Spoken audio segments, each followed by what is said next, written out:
Today we are doing class 7 science chapter water. उसकी ये summary video है जिससे कि आपको पूरे चैप्टर के कीवर्ड्स इजीली समझ आ जाएंगे। तो सबसे पहले हम देखते हैं हमारी अर्थ के ऊपर जो वाटर प्रेजेंट है उसमें से 97% वाटर जो है वो ओशियंस और सी में प्रेजेंट है, जो कि सॉल्टी वाटर है, जो कि हम यूज नहीं कर सकते अपने डोमेस्टिक यूज के लिए, डेली यूज के लिए। तो इसलिए ये वाटर जो है हम यूज नहीं कर सकते बिकॉज ये सॉल्टी है। देन जो कि खारा पानी होता है। देन जो 3% वाटर फ्रेश वाटर में आता है उसमें से 2% जो वाटर है वो ग्लेशियर एंड आइस कैप की फॉर्म में है, जो कि सॉलिड फॉर्म हो गई है हमारे वाटर की।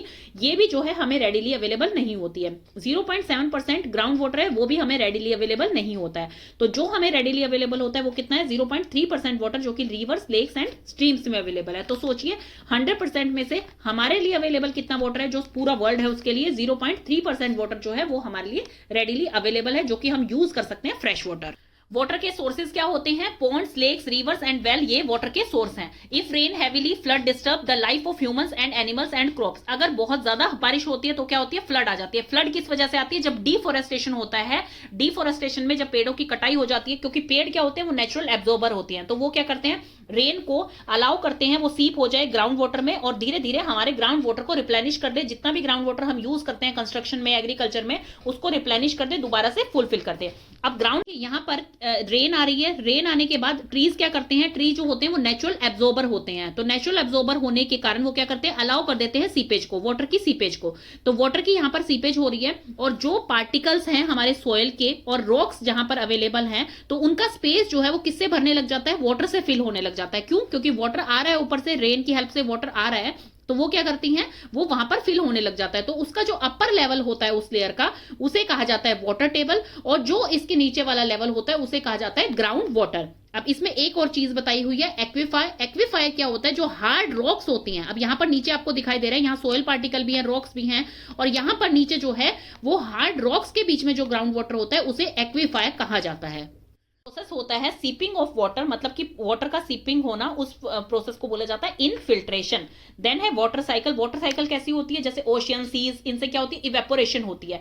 एंड ट्रीज में वही उसी इवेपोरेशन प्रोसेस को क्या बोला जाता है? ट्रांसपीरेशन बोला जाता है। जब ये प्रोसेस होता है उसके बाद मतलब यहां पर क्या हो रहा है? लिक्विड से वो किस फॉर्म में कन्वर्ट हो रहा है? गैशियस फॉर्म में कन्वर्ट हो रहा है। गैशियस से वो किस फॉर्म में कन्वर्ट हो रहा है? दोबारा से लिक्विड फॉर्म में कन्वर्ट हो रहा है, मतलब कि कंडेंस हो रहा है। वो वहां पर कंडेंस होने के बाद वो क्या हो रहा है? प्रेसिपिटेट हो रहा है, मतलब कि रेन की फॉर्म में, स्नो की फॉर्म में दोबारा से अर्थ पे आ रहा है, और इसी साइकिल को कहा जाता है आपकी वाटर साइकिल।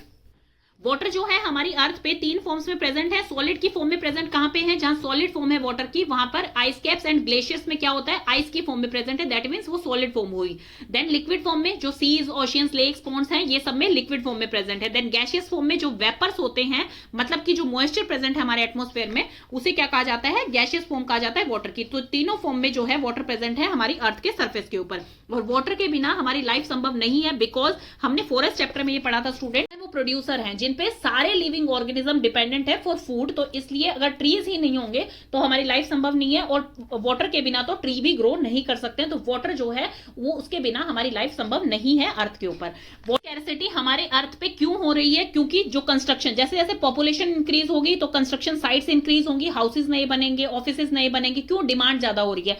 डिमांड कंस्ट्रक्शन की भी ज्यादा हो रही है और एग्रीकल्चर की भी ज्यादा हो रही है, और दोनों के लिए किसकी जरूरत है? वाटर की जरूरत है। अब कंस्ट्रक्शन होगी तो उसके लिए क्या किया जाएगा? डिफोरेस्टेशन, मतलब पेड़ों की कटाई की जाएगी, जिससे कि क्या होगा? आपका ग्राउंड वाटर जो है उसको यूज किया जाएगा कंस्ट्रक्शन में। क्यों?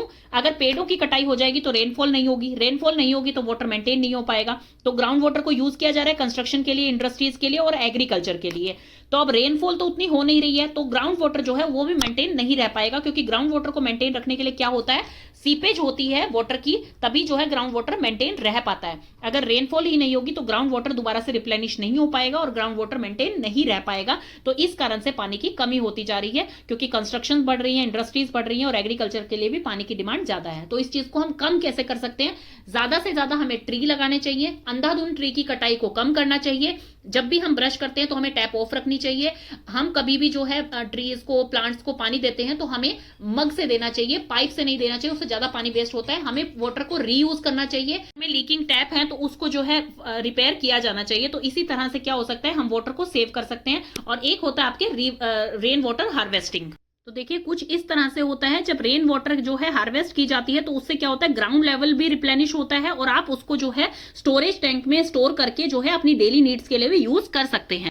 और ये होती है student drip irrigation. Drip irrigation में क्या होता है, बहुत ही कम वेस्टेज होता है पानी का। इसमें इस तरह का पाइप सिस्टम लगाया जाता है कि जहां पर आपका पौधा होता है पानी जो है पाइप से उसी जगह पर जाता है, मतलब कि इसमें जो है आपका वाटर जो है बिल्कुल भी वेस्ट नहीं होता है। इसे बोला जाता है ड्रिप इरिगेशन। जब इस तरह की सप्लाई यहां पर लगाई जाती है तो इसे बोला जाता है ड्रिप इरिगेशन।